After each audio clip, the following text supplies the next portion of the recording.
తెలుగు సినీ పరిశ్రమకి సంబంధించి మరొక అతిపెద్ద షాక్. యాక్టింగ్ కౌచ్ అంటే అప్పట్లో శ్రీరెడ్డి ప్రారంభించినటువంటి ఉద్యమం, ఆ తర్వాత మరికొంతమంది మాట్లాడుకొచ్చినటువంటిది ఉంది, చిన్మయ్య ఇట్లాంటి వాళ్ళందరూ కూడా. తర్వాత మళ్ళీ పక్కకి వెళ్ళిపోయింది, అదేదో కమిటీ వేసామన్నారు, 2 రకాల కమిటీలు.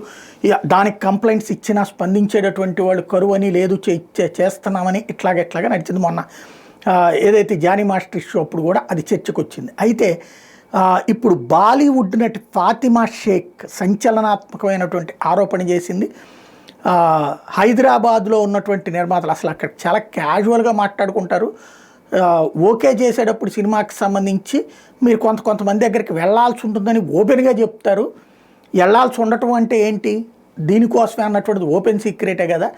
ఈ విధమైనటువంటి మాటలు మాట్లాడేటటువంటిదే అక్కడ చాలా క్యాజువల్ అన్నటువంటి పదాన్ని వాడటం ద్వారా తెలుగు సినీ పరిశ్రమకు సంబంధించి మరొకసారి జాతీయ వ్యాప్తంగా పరువు తీసేటటువంటి పరిస్థితి. దీని మీద ఎప్పుడైనా తెలుగు సినిమా పెద్దలు మాట్లాడి, అమ్మాయితో మాట్లాడి, ఎవరాళ్ళు మాట్లాడింది అమ్మాయితో, నిర్మాత ఎవరు, ఎందుకు మాట్లాడారో, అసలు ఆయన అభిప్రాయం ఏంటి, ఇది బహిరంగపరచకపోతే తెలుగు సినీ పరిశ్రమ ఇంతే అనేటటువంటిది జనంలో నిలబడిపోతుంది, పలచనైపోతుంది.